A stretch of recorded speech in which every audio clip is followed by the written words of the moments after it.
and the present-day Muwekma Ohlone tribe.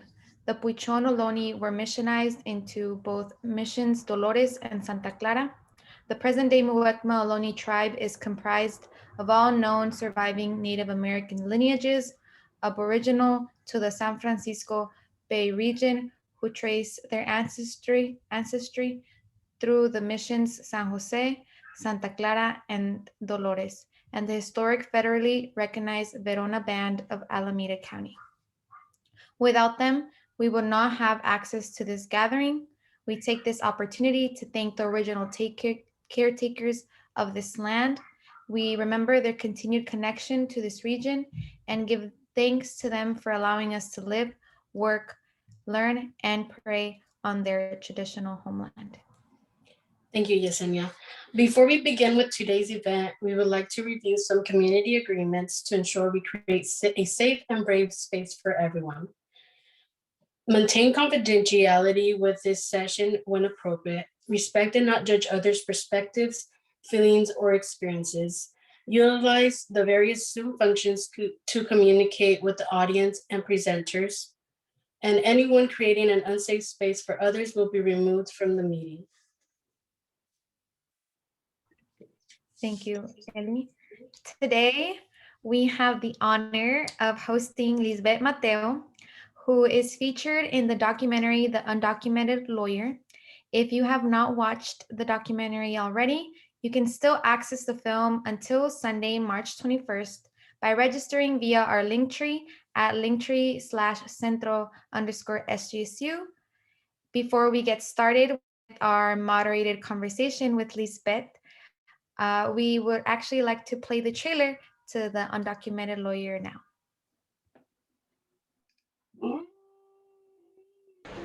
I want to show this community that even if you're undocumented, you can fight back.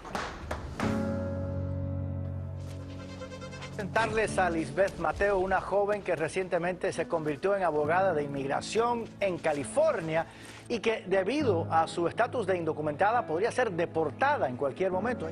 1, 2, 3. I want to fight for people like myself, people like my family. We're gonna fight until the very end. Something's gonna happen, something has to happen.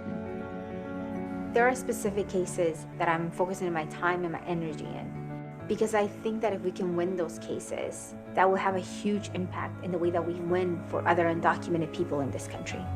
All we need is one case. I don't want to hear any more excuses for the politicians. You need to know how much power do you have.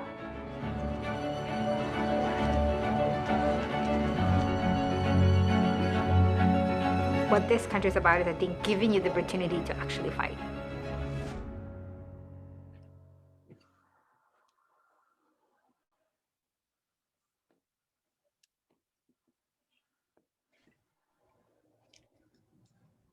Join the fight. I hope the trailer motivated you to watch the documentary if you haven't done so already.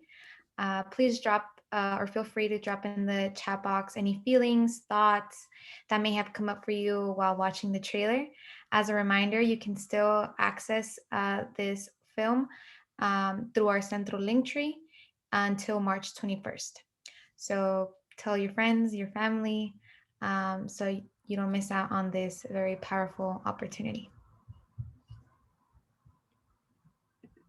Thank you, Yesenia. So today's event will be moderated by Ana Navarrete Avina, Director of the UndocuSpartan Research Center here at San Jose State University. She will be moderating a Q&A with our special guest, Lizbeth Mateo. Lizbeth has been an immigrant rights organizer for over 10 years and is also the first in her family to graduate from college. Lizbeth earned her AA degree from Santa Monica College, her bachelor's degree from California State University, Northridge, and her Juris Doctor degree from Santa Clara University School of Law, class of 2016. In February 2017, Lizbeth successfully took and passed the California bar exam and was officially sworn in as an attorney by California State President Pro Tem Kevin De Leon on June 29, 2017. In 2010, Lizbeth became one of the first undocumented young people to risk deportation to demand the immediate passage of the DREAM Act, when she and 3 other organizers were arrested for staging a sit-in inside Senator McCain's office in Tucson, Arizona. Then in 2013, a few weeks before starting law school, Lizbeth and 2 other organizers from the National Immigrant Youth Alliance voluntarily left the United States to travel to Mexico and then returned with 6 other youth who had been previously deported. Please help me in giving a warm welcome to Lizbeth Mateo and Ana Navarrete. Thank you so much for that, Ellie, and thank you, Yesenia, for the warm introductions. Before we introduce Lizbeth and give her an opportunity to talk, I really want to remind folks about some of the things around our Q&A and how to utilize it. I don't know if we have some slides for this portion just to highlight some of the ways that folks can engage, but if you're using the chat function, you can use it to ask any questions throughout the presentation or throughout the conversation. You can also ask questions completely anonymously by messaging Lily Pinedo Gangay, who's here joining us. She's the director of El Centro. And so you can give her your questions directly and she can ask on your behalf while keeping you completely anonymous. The other way that you can also ask questions at the end is by verbalizing. So if you want to verbalize your question, you can just click on the raise hand function and we will go ahead and call you in so you can ask your question.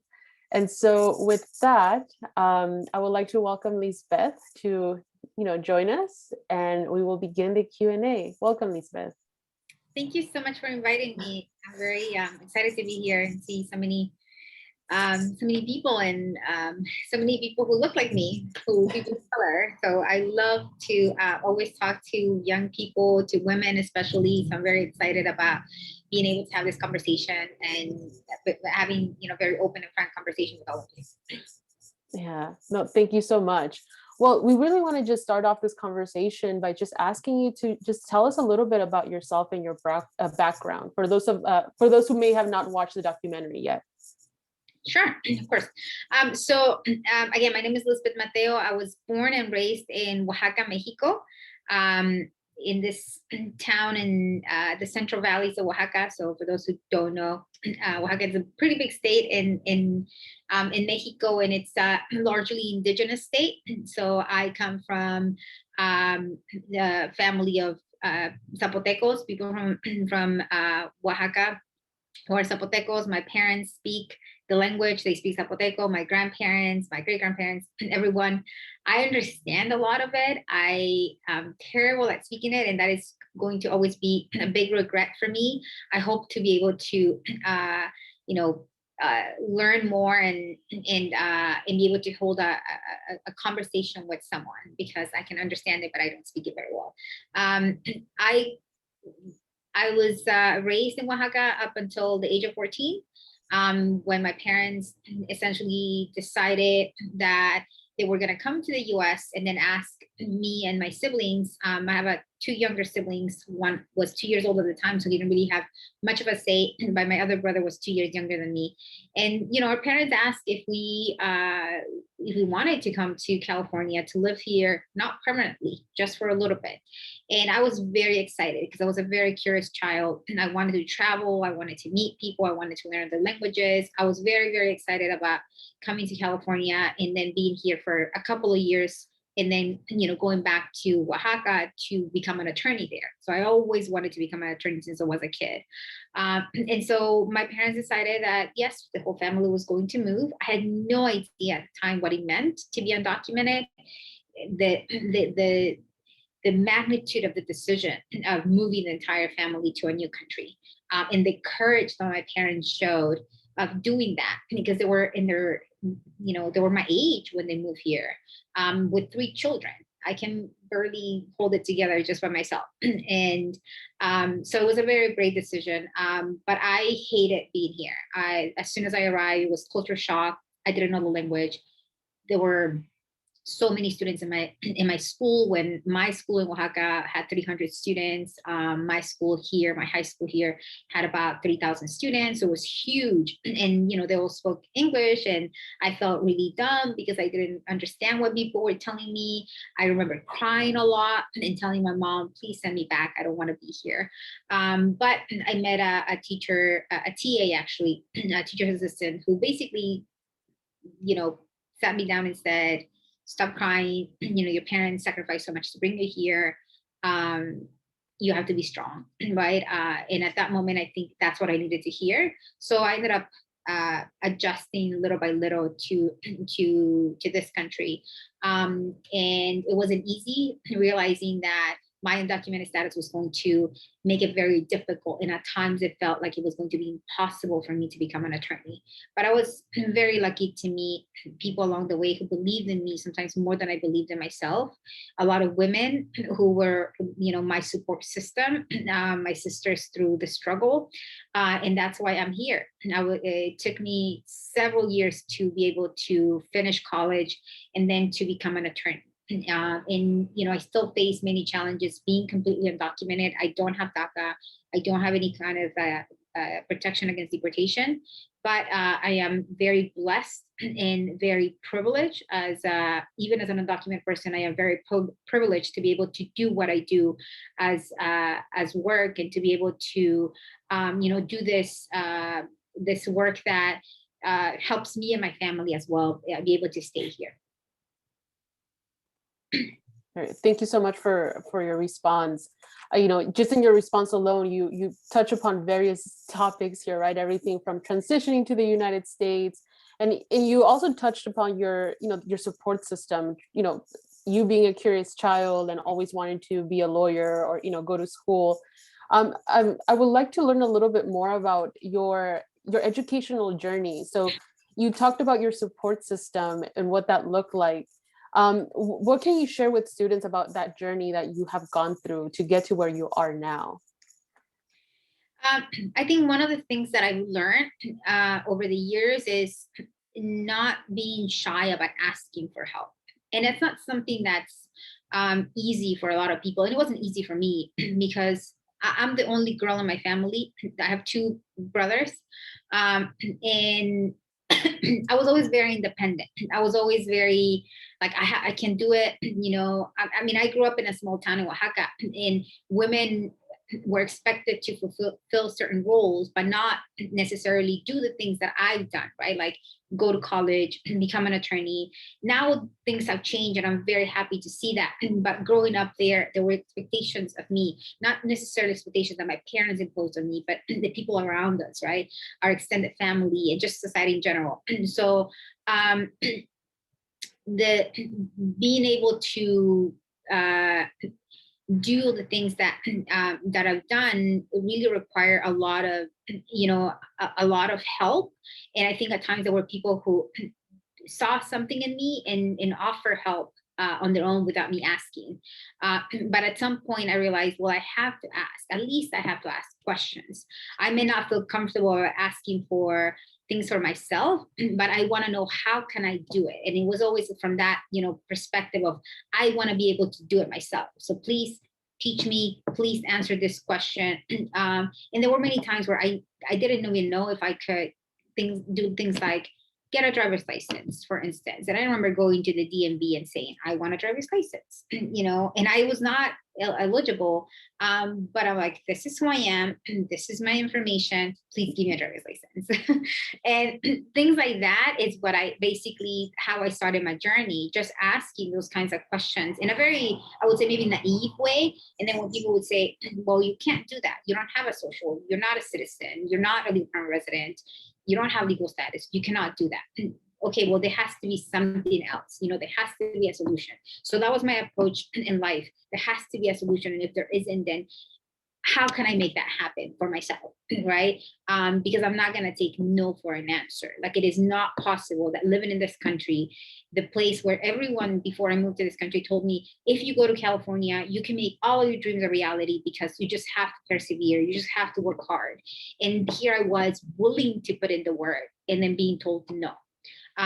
So all the people that I can remember in whose names I can repeat that helped me were mostly women. I mean, from my ESL teacher who talked me out of joining the Navy when I almost joined the Navy because I thought it was the only way I could actually go to college, to that TA who pretty much screamed at me and said, like, snap out of it, to the women that work at the EOP office, who worked at Santa Monica College, who helped me fill out the forms for AB 540 when I didn't even know AB 540 existed. These are all the women that were looking out for, maybe not for me necessarily, but for people like me. And I just stumbled across them because I was willing to ask questions, and I was willing to keep going from one place to another until I found someone who gave me some kind of hope, someone who gave me the answer, or a answer that maybe wasn't the answer I was looking for, the full answer I was looking for, but it would at least get me closer to where I wanted to be. So that's the one thing I hope that makes sense, what I'm trying to say. But yeah, that's been my approach in life. Yeah, no, thank you for that. I think that's a really great reminder for a lot of our students, especially given that we're sheltered in place and it's so difficult to connect with people, just the importance of even asking for help.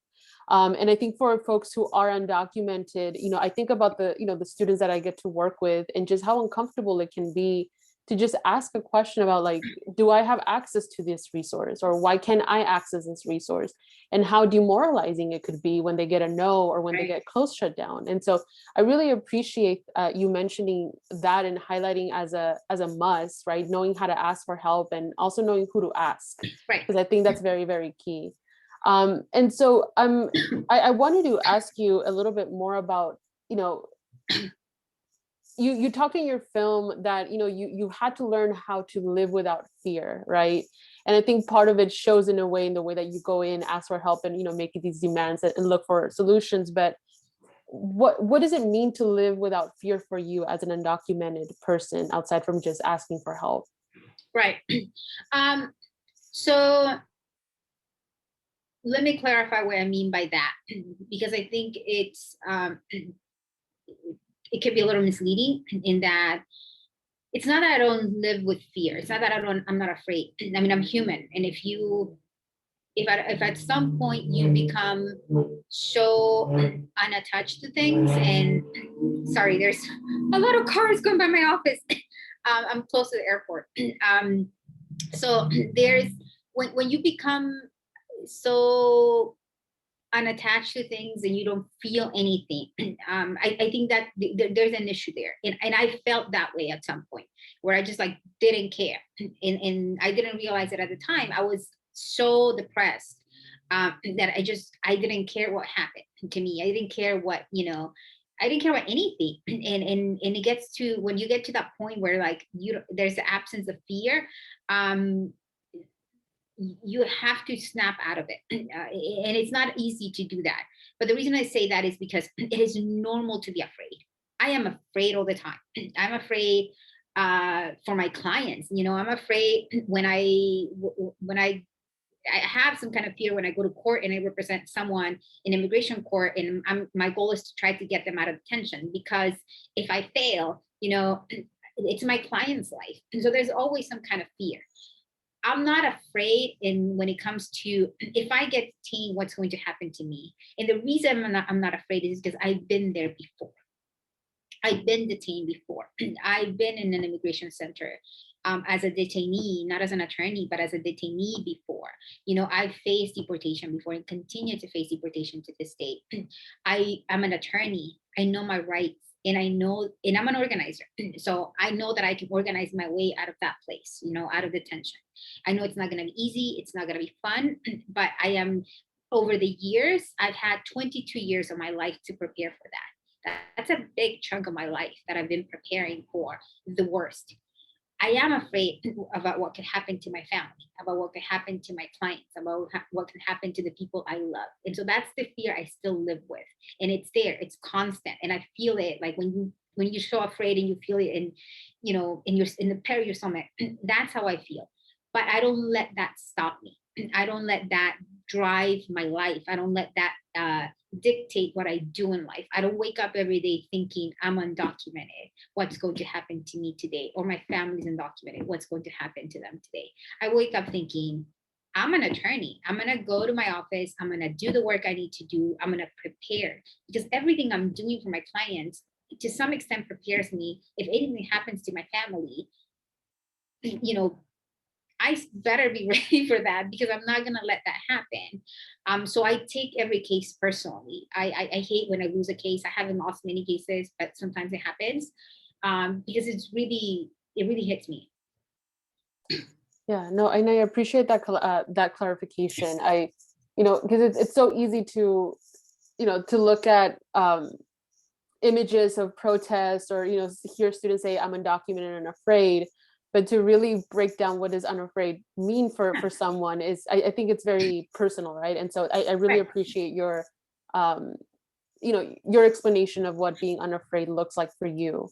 And so I'm going to be asking you other questions. So I don't want to diminish the importance of this, very comment and, your response, because I think, again, like, even though we have a new president and new administration, students are still terrified, families are still being torn apart. Yeah. And I think that fear is not going to go away for many anytime soon. But I wanted to jump to another question related to what you talked about, right? Like the importance of organizing and you knowing what you have to do in, in the case that if you were to get detained and deported, what can you do? But can you share a little bit more about how your approach towards community organizing changed over the years, or if it has? Because I know you started as a student. So how has that shifted over the years? There's been a significant shift, actually, because, for the first thing I think I've done is, or I try to do is, recognize my own privilege, and it's earned privilege. It's not something that I was born with. It's not something that, my race or gender just gives me by virtue of being who I am. I've had to earn the privilege of being an attorney and knowing the things I know, and being, having the skills I have, right? And it's been thanks to the work of my community and the work I've done in the community and what other people have taught me. So it's been passed on to me by many other people who came before me, right? So before, when I was a student, when I was just Lizbeth Mateo, the undocumented person, not the undocumented lawyer, not the lawyer, just in general, not forget the undocumented, but just the fact that I'm a lawyer, right? When I was a student, when I was an organizer, I knew that my voice was important, and I fought really hard for my voice and the voices of other undocumented people to be heard, to be put at the forefront. There were many organizations that we dealt with 10 years ago, 15 years ago, that were speaking on behalf of undocumented people and not letting us decide what we wanted to do with policies that were being implemented, or laws that were being, bills that were being introduced to become law. So there was a lot of that sort of just fight to be able to have a place at the table and to have our voices be actually taken into account, right? And so now as a undocumented lawyer, or as a lawyer, I have a very privileged position. And so when my clients come to me and they have an issue, they have a case, and if they want to organize around their case, because some of them do, some of them want to be public because they know that that's the only way that they can actually win their cases. I have one rule, and that rule is I will never ask my clients to do something I'm not willing to do myself. Well, I have many rules, but that's one of the rules, right? And then I work with them as a team. I always tell my clients, whether it's a public case or not a public case, I tell them we're a team. This is a team effort, and I cannot do my work if you don't help me. So I need you to be involved. I need you to trust me. I'm going to trust you. You're going to trust me, and we're going to work together. But I can't just magically solve your case unless we work together. And if that involves being public about the case, that involves organizing, the ones that lead are the clients, not me. Because I can give them some options. I can present the options to them, but I'm not the one who calls the shots. And I think that's the difference between what I do as a community organizer / lawyer and what other lawyers do. I mean, some clients like to be, like to be told what to do, and you kind of have to hold their hands, and they do tell you, well, you're the attorney, you just solve it, just figure it out. And that's a misconception too. I think that there's a lot of collaboration that needs to happen, especially in immigration cases. Yeah, thank you for that. And let's see, I wanted to touch a little bit more upon local organizing, because you also talked about the importance of local organizing and the way that, you know, even local organizing can impact the broader federal immigration movement. Can you share a little bit about, like, well, not share, but can you give some students advice on you know, how do you correlate your career and advocacy at the same time, right? Because you're doing that perfectly, as being a lawyer and also doing community organizing at the local level. What advice do you have for students who want to do that, want to tie their career to advocacy? You know, it's not easy. I don't think I'm doing it perfectly, but I think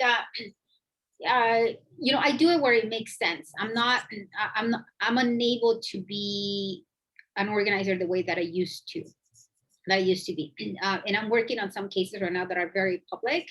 And you know, my friend and I who are working together on these cases, we always talk about how is it that we used to have the energy to do all the work we did before, because right now we just don't have it. And the thing is that we are adults now, you know, with like with responsibilities. And so as an attorney, my responsibility will always be towards my clients. First and foremost, I have a duty to every single client I have. And so my organizing comes not second, because that's not the way that I like to think about it, but it cannot be a priority in my life unless it's tied to my cases, to my clients' cases, unfortunately. Because if I miss a deadline, that can mean my client will be deported. You know, if I don't file something on time, that means my client could lose that opportunity. So the way that I do the organizing that I do now is if it's tied to one of my cases and if it makes sense. And the way that I think about it is, if I can win this case for one of my clients, that opens up, and if I can win it based on the organizing that we do, that opens up the possibility for other similar cases to also have the same, you know, the same result. So I choose cases that sometimes are tough. I mean, I feel like I'm a magnet for for tough cases, because if it was easy, then, you know, just using my lawyering skills could solve the issue, but many times it's not, and it requires that type of organizing. Yeah, okay, thank you for that clarification. And you know, as I'm thinking about some of the students that, you know, we work with, and you know, I know one of the big things for students, like, you know, is wanting to go to law school, but then realizing maybe the rigor is not what I'm looking for, but still want to do advocacy. How have you seen folks go into doing advocacy or community organizing despite not necessarily being attorneys?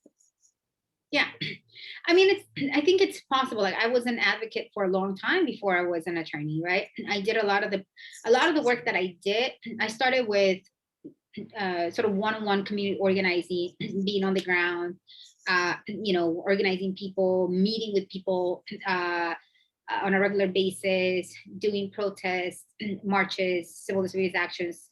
And then towards a few years before I went to law school, I moved to doing more the advocacy work, meeting with elected officials, having a relationship with their offices, with their staff members, learning about the ins and outs of the world of Washington, D.C. I lived in D.C. for a couple of years.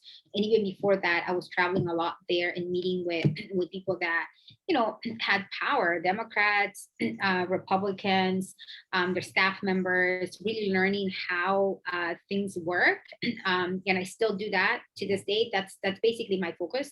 And you can do it even if you're not an attorney. I mean, I work with attorneys where it made sense. Like, we work with attorneys, and the attorneys will explain certain things to us. But the beauty about not being an attorney and being an advocate is that you don't start your thinking from the, what's possible based on the law, because what's possible based on the current laws, it's very little sometimes, right? The laws are very strict, very unjust. And many attorneys think, well, it's not possible to do it because this rules, because this laws. And so being a non-attorney advocate means, okay, that's what the law says, I get it, but it doesn't make any sense. And because it doesn't make any sense, because I live in the real world and I deal with real issues, as an undocumented person or as someone who works with undocumented people, this is what I think needs to change. So how do we change it, right? And so I think you become you can be creative. You can ask those questions. How do we change it? We know what it is now. I don't agree with it. I don't like it. I want you to change it. And that's what you push for, right? So you don't have to be an attorney. My goal in life, at least for now, I don't want to be an attorney for the rest of my life. This is hard work. This is, I love what I do, and I do it because I want to learn more and become a better advocate, so that one day I can do more policy work and less of the actual representation in court and, one-on-one type of representation. But I need to know what's the need in my community. And just because I'm an undocumented person doesn't mean I know everything, right? So handling the cases I handle, I learn a lot, and I can bring that to those spaces where there's people who do have the power to change policy or to change laws. So that's one way to do it. You can be an attorney, stay connected to the community, work one-on-one with the community, and then take whatever you learn and apply it to the work that you want to do in the future as a policymaker or, an advocate. Yes. Thank you for that.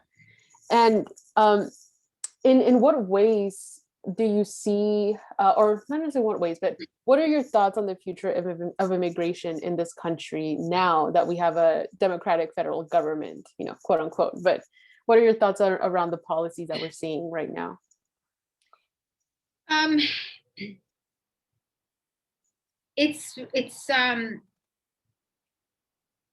It's been interesting to see this past 2 months of the Biden administration, because obviously the last 4 years were a nightmare, right? And I think we're all still very tired. I know I'm still very tired from all the changes, all the hate, all the policies that are still in place that continue to affect my clients.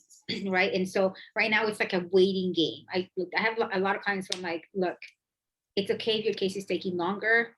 We need some policy changes, but they're not coming fast enough. So right now, I don't even want to touch your case. Let's just wait. And it's tiring to be telling that to people. And then we also have people who, who have been able to benefit from some of these policy changes that, again, have not come very, very quickly, and others who are not. I have one client who's been detained for 2 years, and ICE continues to denied his release, and is now, has now placed him in solitary confinement when he has serious mental health issues that are exacerbated by the fact that he's in solitary confinement. So we are seeing continued detention of people who should not be detained.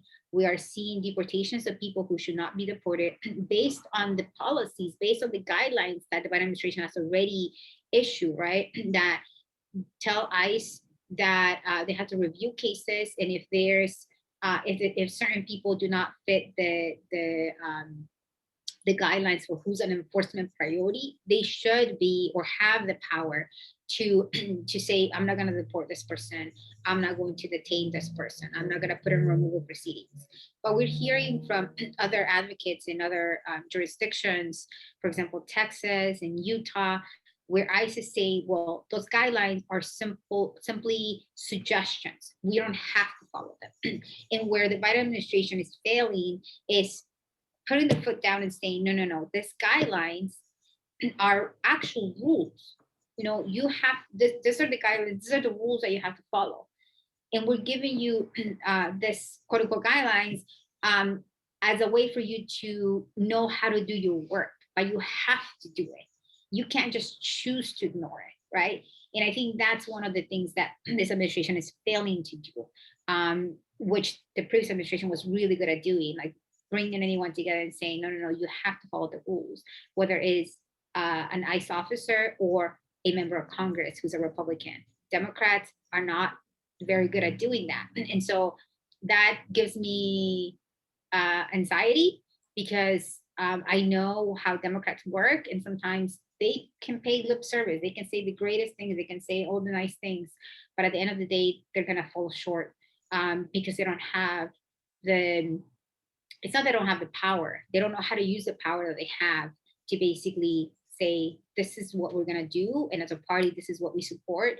And as you know, you as an officer who works for this government, you have to follow the rules. So, I mean, it's clear that there's still a lot of work that needs to be done, right? As you mentioned, now this is a moment of truth, since they're giving all this lip service to us about, you know, what they're willing to do for a vote. But now that we're seeing things in action, there's just so much work to do. So, you know, given all of this really challenging work that you have to do, I mean, it's emotionally draining. I can only imagine, right? In the documentary, we see media clips of people using derogatory language towards you, and you know, you receiving hateful comments on social media, and even dealing with your own deportation case, right? How are you able to go through all of this and, you know, do what you do and continue to prioritize your well-being? Like, how do you do that? I don't think I'm very good at prioritizing my well-being. I'm going to be very honest. I don't think I have done that very good job. When it comes to my own deportation case, you know, I have an attorney, and she's been my attorney. Her name is Margot Cowan. She's been my attorney for 10 years. And so Margot is the one that basically keeps me in check and tells me, Lizbeth, we have a hearing. Lizbeth, will you do this, right? Because I know that I wouldn't do that for myself. My case would be the last case that I would prioritize in my office. So I have an attorney for that, but I don't really think about my case that much. And I think part of the reason I don't think about it too much is that, like, my parents don't know. They haven't even watched a documentary. I've been avoiding that conversation with them because I feel very, you know, I don't want them to worry. And part of me feels guilty, as if being in remote proceedings is my fault or my choice, right? But I can't help it. I'm a human being, and I still feel guilty about certain things, and putting my parents through that is one. But the way that I think cope with everything else is, I mean, I cry. I used to not cry. I used to be this person who was like, no, I'm never gonna cry. I don't, it's not that I don't believe in crying. It's just like, I never cry. And it gets to the point where it becomes too much. And now I allow myself to cry all the time. I mean, I cry almost every day. Like, I watch a video of my nephew and I'm like crying, you know? So it's allowing yourself to like feel and react to those feelings. And I think has been very helpful for me. And being very open and being very honest with myself about the things that I'm feeling. When I'm scared, I'm scared. When I'm angry, I'm angry. When I feel like crying, I'm gonna cry. When I feel like screaming, I'm gonna scream. But the other thing is, I have a very supportive family. Now, two parents are like my ride or die. They're always there. I have siblings who are also very supportive. You know, I have two nephews. One of them is in the film, and the other one was born recently. And you know, just looking at their pictures, looking at videos of them, like, it gives me hope for the world. It makes me feel like there's some bigger things to fight for. That, you know, I want my nephews to have a happy life. I want them to have a future where they don't have to fear the things that I feared about what could happen to my parents. I don't want them to fear that about their parents who have DACA, right? So my fight is very personal, and I think it's tied to the future of my nephews. And for me, they're the most important thing in this world. I never thought I could love someone the way I love them. And that's a weird thing to say, I know, but it's like, they are, you know, they're such, they have given me so much hope for life. And so that's who I turn to when I'm feeling angry, when I'm feeling depressed, when I feel like I can't continue doing this work. I look at the people that I care the most and know that they're there for me and that they're very supportive. And I give myself enough space to cry, enough space to feel, and then the next day I get up and say, okay, well, the work has to continue because I have clients who trust me and they literally put their lives in my hands. I can't just ignore that. Thank you. That was super powerful. I can, it's, I myself am undocumented, and I can definitely relate to what you say, right? Like the work that you do is what's in front of you. That's what you have to do. That's, you wake up every day knowing that despite being undocumented, you still have to show up as a professional, and to be undocumented is just a social condition, right? It's not Right. part of our everyday identity. So I want to remind students who may be feeling, like they haven't been able to prioritize their healthcare, reach out to someone. So Lizbeth, you mentioned you have your support system, your attorney who keeps you on check. And so I think that's very important, having that, that team behind you to hold you accountable, to take care of yourself, Yeah. And to put yourself first when needed. So before we hand it over to the audience, I want to ask one more question. It'll be a little bit lighter. Okay. So in the documentary, you touch upon your identity, being from Matatlan, Oaxaca, Mexico, and growing up in LA. What does it mean to be an Indigenous mujer advocating for immigrants' rights and being an immigration attorney?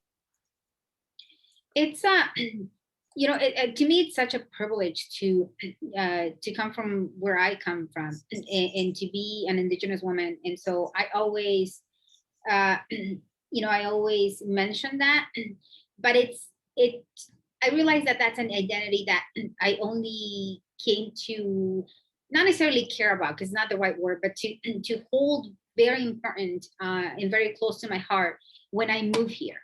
Because when I was living in Oaxaca, I was like everyone else, I wasn't like, oh, okay, well, I'm from Matatlan, or I'm from Oaxaca, or I'm Mexican. No, like that wasn't part of who I was, because everyone else was just like me. And then moving here, it's been obviously challenging to some extent, because people tend to have this stereotypes of like who's an Indigenous person and what the kind of Indigenous people do, right? And so I remember like growing up and telling people I want to be an attorney before I went to college, or when I was in college, and they were like, okay, yeah, sure. Or they would think that I was the person who cleans, or the person who, now like they confuse me with an interpreter. They confuse me with the secretary or the assistant. And so it's important for me to like mention where I come from in who I am, and the fact that I understand that there's people in my community here in Los Angeles that, for instance, speak an Indigenous language and Spanish may be their second language. It's important, to integrate that into my practice as well. And it's important to like tell people, look, even if you're an Indigenous person who doesn't speak Spanish, or they're only offering you a Spanish interpreter, you have to request an interpreter in your own language. And so all of those things that I've learned, but that I learned here, because that's not something I learned in Mexico. That wasn't part of my identity. Like I didn't think it was necessary to advocate for those things, because I grew up in a small community and everyone sort of understood each other.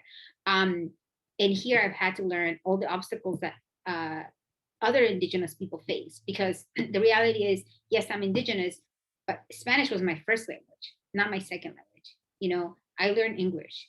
I know how to read and write. I went to college. I have a law degree. So I'm very, very privileged. So when I talk about being Indigenous, I try to incorporate the stories and the experiences of other Indigenous women, especially my mother, for instance, right? Like she has a 6th grade education, but she's the brightest. Like she can sell you anything. That woman is amazing, and she's a businesswoman in her own right, without having gone to college like I did, right? So yeah, I don't know if that answered your question, sorry. No, it totally answered my question. Thank you for that. I don't want to take away more from the time for students to ask questions directly. So I thank you so much for engaging with me in this conversation. And I want to remind folks, feel free to use the chat box if you want to ask a question. You can also do it anonymously by messaging Lily Pinedo Gangay. Or you can raise your hand. And I know someone already rose their hand. So I'm going to go ahead and pass it over to Ellie and Ashley, who will be facilitating this next portion of the presentation. Thank you, Lizbeth. Thank you. Hi, everyone. My name is Ashley Guerrero, and I'm a student success leader with the Chicanx Latinx Center. My pronouns are she, her, hers.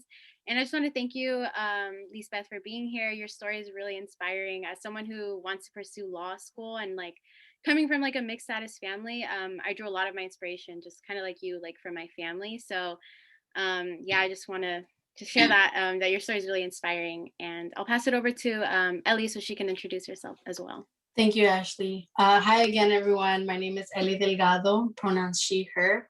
I'm a community engagement lead at the UndocuSpartan Research Center.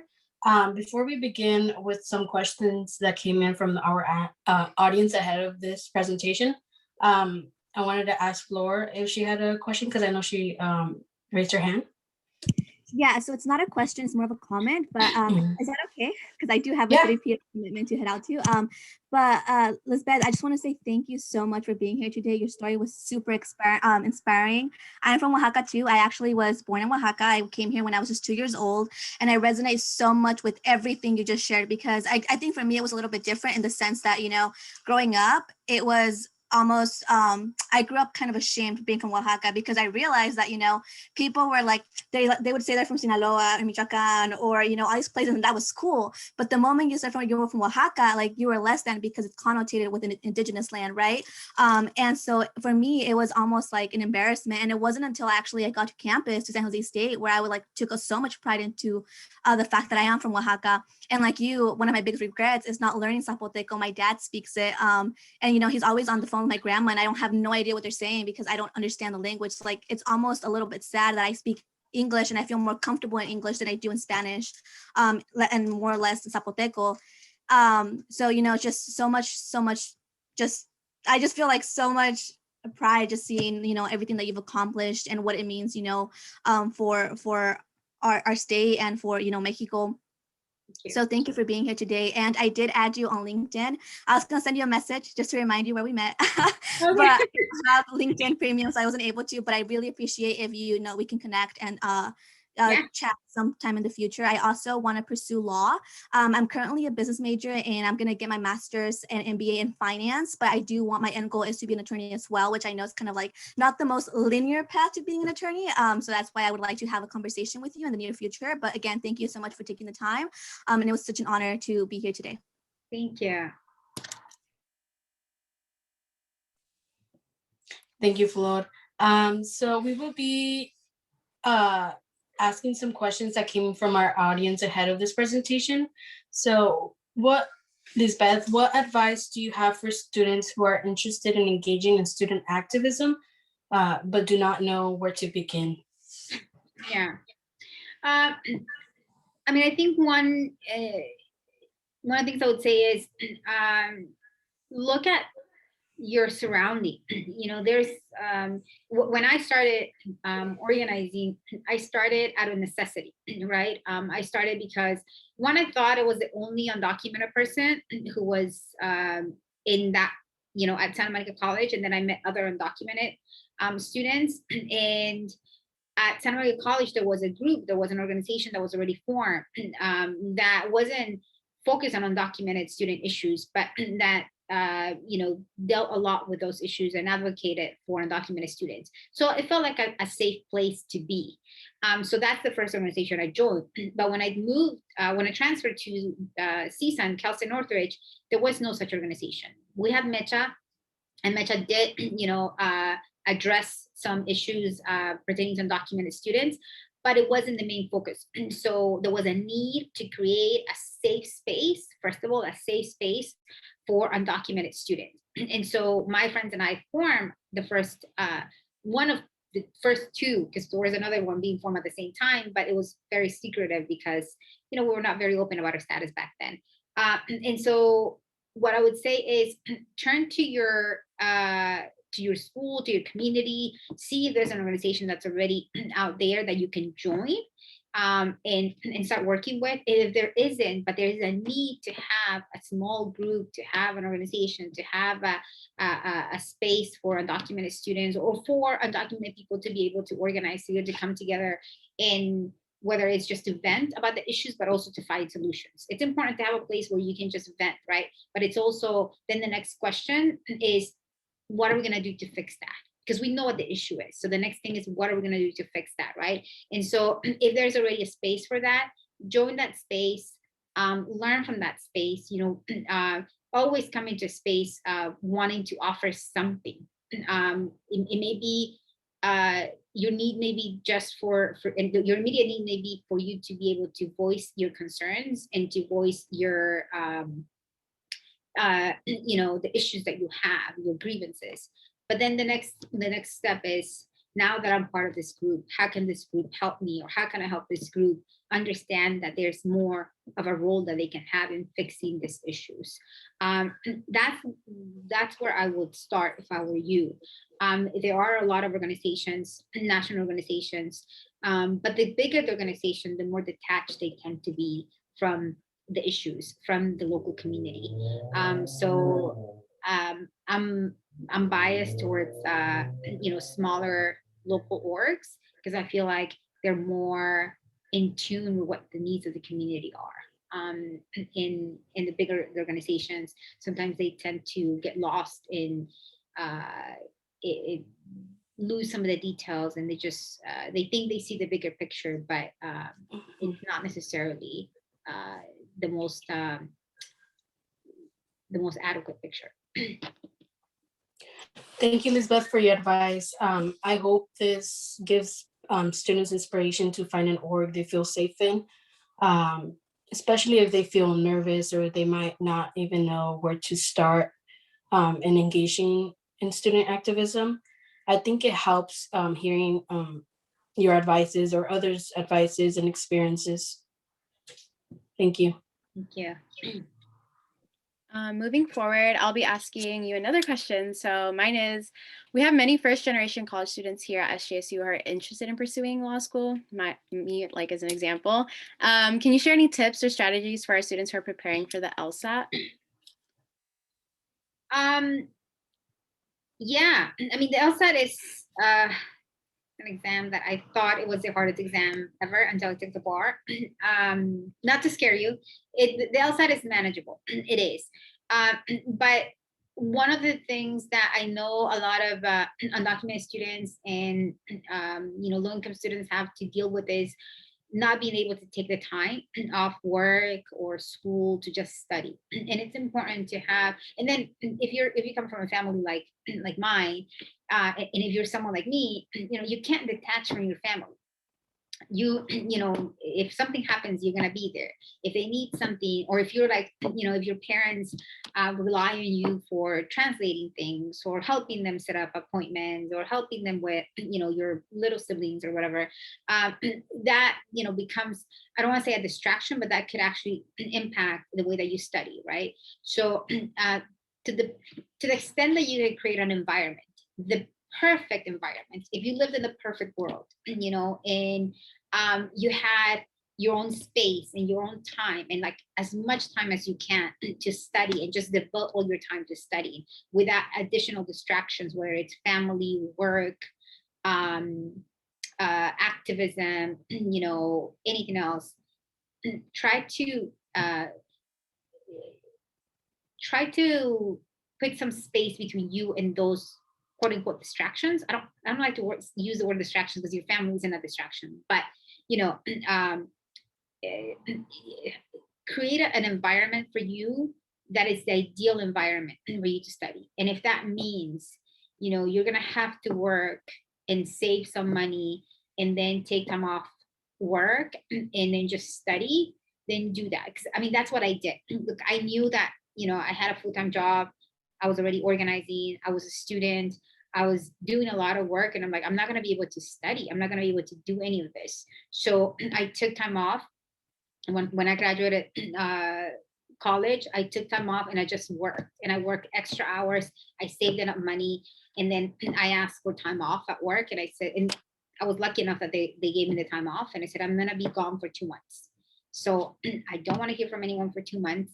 And I would just basically leave my house early in the morning, go to the library or go to a coffee shop or go somewhere else where I could just have all the time and coffee to be able to study, right? And start with the things that you're not as comfortable with. If it's the logic games, for those who have seen the LSAT, if it's the logic games, do a bunch of logic games. You know, make as many mistakes early on. Don't avoid doing the things that scare you. If it's reading comprehension, then do that first, you know, and don't just do the things once you feel comfortable with an area or what piece of the LSAT. Don't just do that. Always start with the things that scare you the most or that you're less comfortable with. Thank you. I really resonate with that in the sense that I was supposed to start studying like the start of the year, but with like all these quote unquote distractions, I haven't been able to start, like, you know, like being a student, working 2 jobs. Like it's definitely really hard for students. And I know that like with my pre-law meeting yesterday, all of us were in the place where we like haven't been able to have the time to study. So I'll definitely relay that to the other students in our club to let them know that, like, you know, dedicate some time to like study for it. And I'll pass it over to Ellie to ask another question.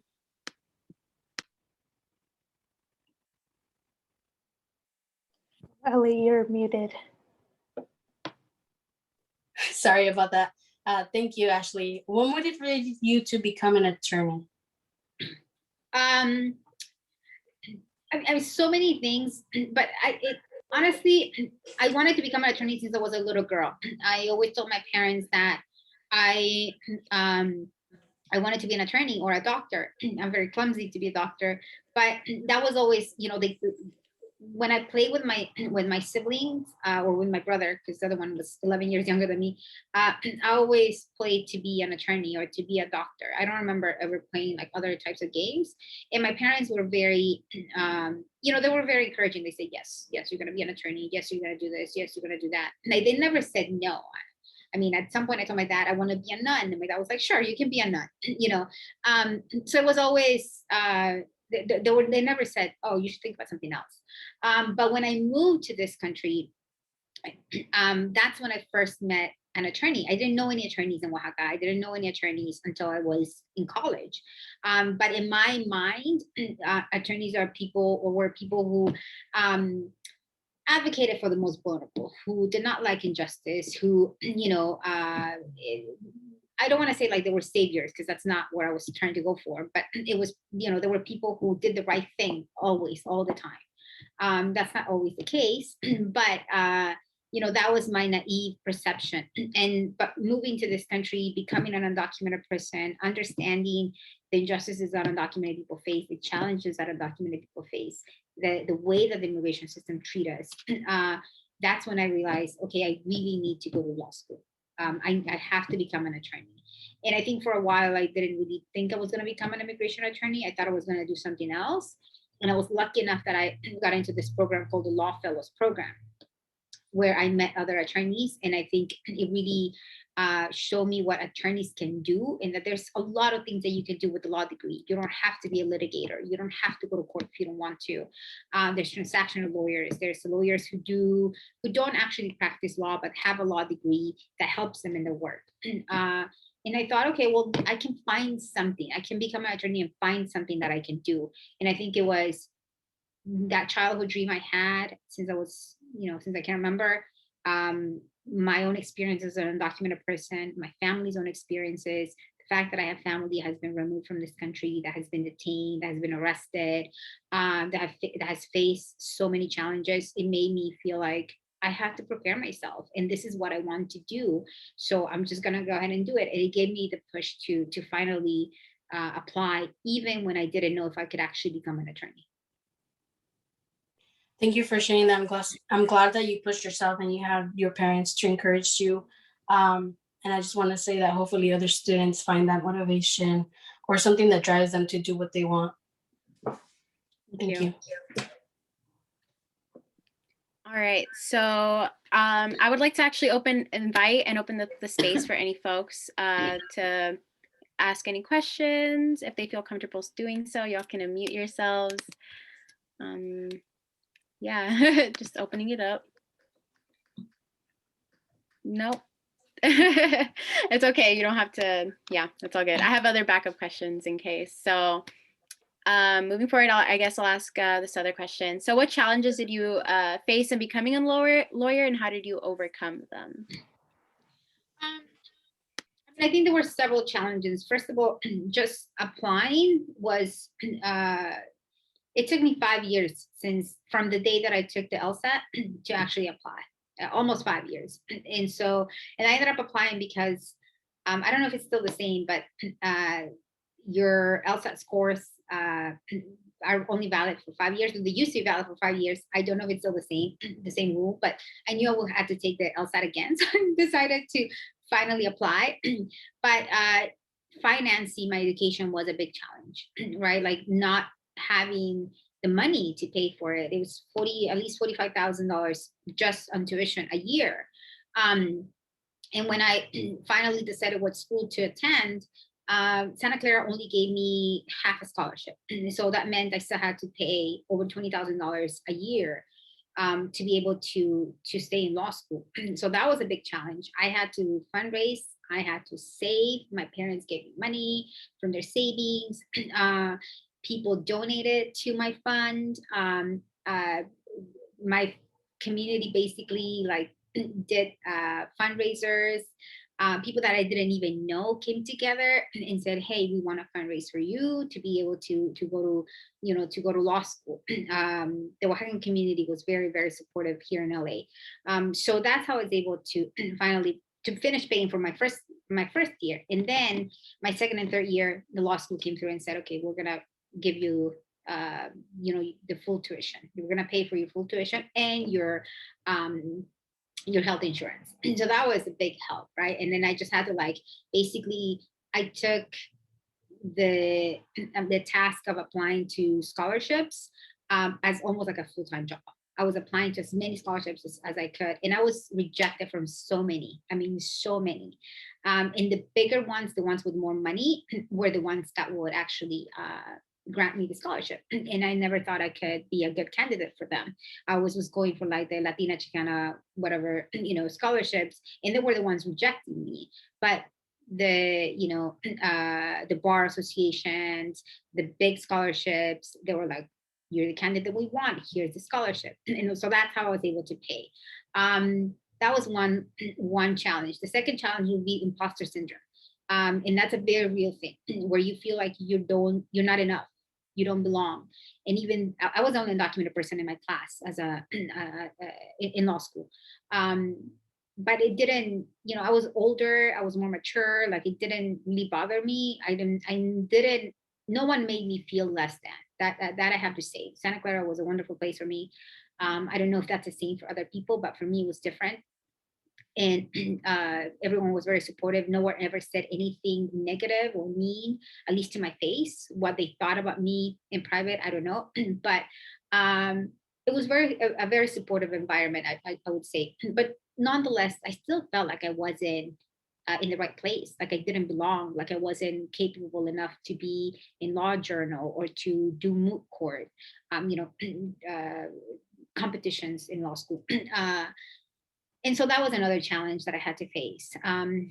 The third one I would say is actually becoming a licensed attorney was obviously a challenge because you have to take the bar, and the bar is it's such an awful exam sometimes for people. But that's what everyone goes through, right? Did my status make it more difficult? Yes, it did, because of external things, because of things that I was going through, right? When I took the bar, right before I took the bar, or I was supposed to take the bar, USCIS denied me DACA.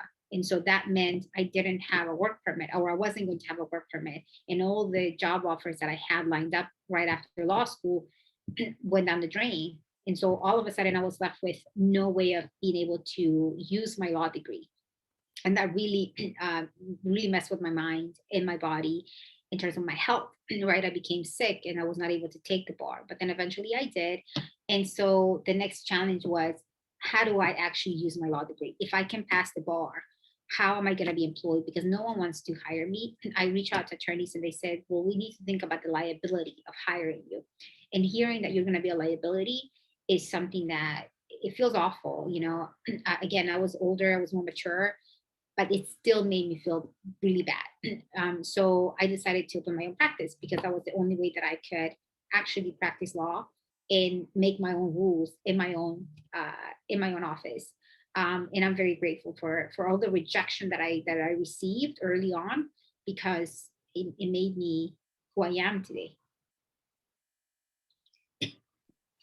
Thank you for your answer. I was going to say that's something I definitely like. Imposter syndrome, like financial costs of law school, is something that I know concerns a lot of people. So it's really great to hear that you were able to overcome these challenges. And I know for me, I don't want to work under a corporation. So seeing that, you established your own like firm and like are able to practice law is like super inspiring once again. So I'm going to actually pass it on to Ellie again to ask another question from the audience. Thank you. So the question is, what role did your parents play in your educational and professional journey?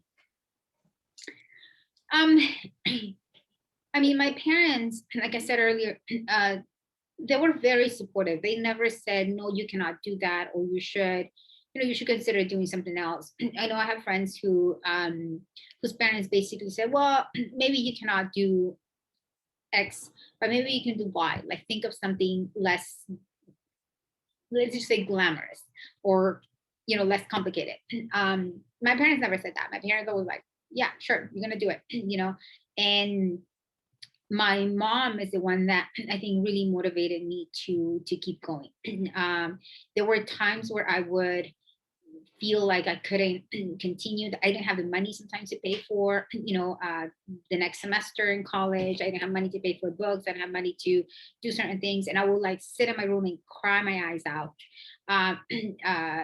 Always hiding from my family because I didn't really like crying. But there were times where the pressure was too much that I just would cry, or I would be just really upset, right? And like, stop eating. And my mom will come to my room and bring me a plate of food. Like, I'm never gonna forget that. Like, she would bring me a plate of food, or fruit. Like, she would cut up fruit and say, and she still does that to this day.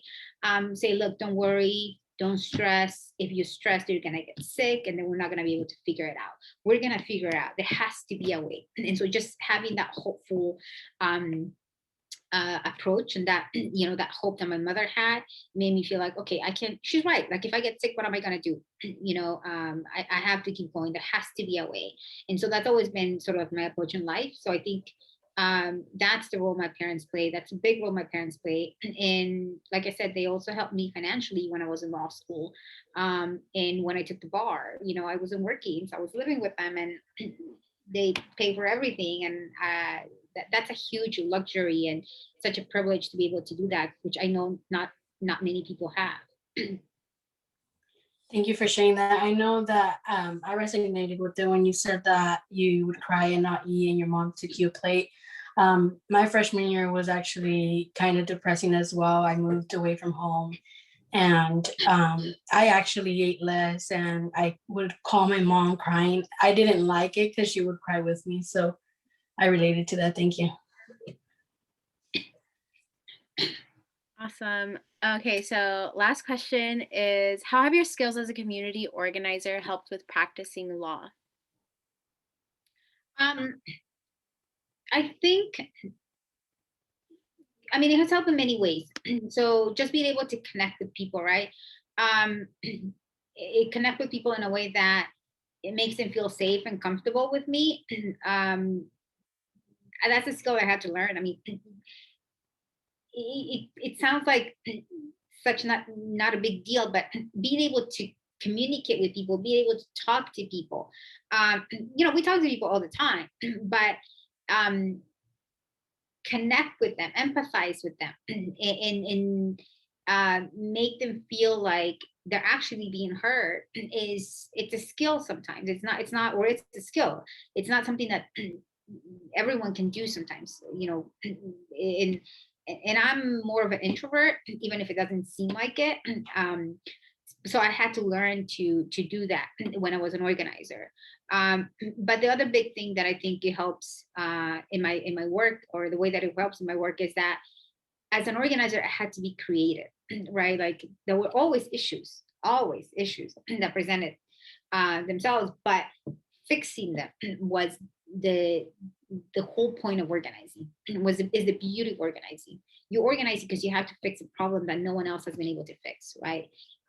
In law, in the practice of law, it's the same way.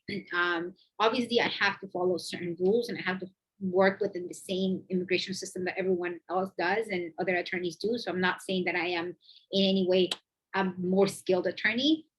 But when there's no solution to a case because the law is not on our side, the organizers, we tend to think outside the box. Okay, well, this is the issue. This is what the law says, but that's not fair. We know it's not fair. So how do we fix that, right? And having that creative mind and being able to connect with people, because you have to be able to have your clients' trust in order to take certain steps, especially when you're working on a case that's public, that requires organizing, that requires the role of community being involved and pushing for, pushing legislators or pushing ICE or pushing the government to do certain things.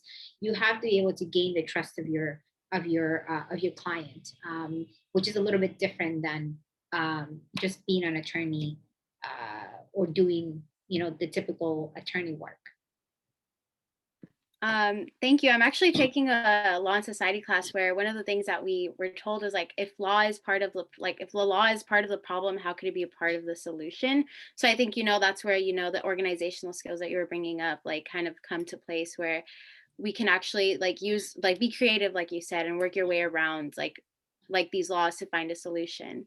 And yeah, thank you. I'll be actually passing it on to Anna to close up. Thank you. Thank you so much, Lizbeth. And I do want to make a side note. Anyone with DACA really owes you a lot, and you and the movement for the work that all of you put, behind passing something like DACA. Although it has left so many behind, it's not the perfect program. It has definitely improved the lives of thousands and thousands of people. So thank you so much for all of that work. I just wanted to highlight that. Thank you so much. Yeah, and so thank you everyone who has sat here with us and listening in. Even if you didn't engage with that, that's completely okay. I hope that you were able to walk away with something, whether feeling empowered, feeling angry, and to do something empowering, or wanting to organize, whatever that looks like, or even just continue your education.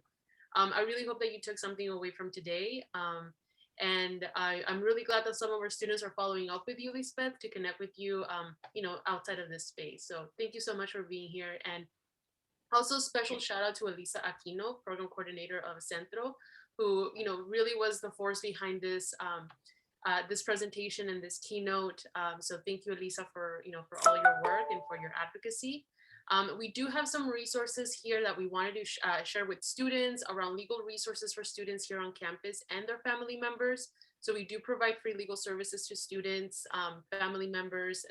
Attorneys are able to meet with folks and speak with them in the language of choosing. If they don't speak that language, they will hire interpreters to help out with their clients. And I didn't put it on here, but for students who have DACA and are thinking of renewing or applying for the first time, we do have fee assistance for that. So we do have scholarships for SJSU students. So feel free to reach out to us at the UndocuSpartan@sjsu.edu email. We also have our link on our website, so feel free to visit us. And the last slide includes resources for students who are undocumented, thinking about graduate school, whether that's law school or not. And so feel free to check out those resources. A lot of them are from Immigrants Rising, who have been doing some incredible work and also funding scholarship opportunities for students going into law. And with that, I will go ahead and close today's event. And once again, thank you all so much. Thank you, Lizbeth. And I know I'm definitely going to be rewatching this documentary and showing it to my family. So hopefully you all can do the same thing. Thank you so much. I really appreciate it. All right. Well, have a good rest of your semester and best of luck to everyone on midterms. I know it's midterm season. So take care. Good luck, everyone. Bye. Thank you. Thank you.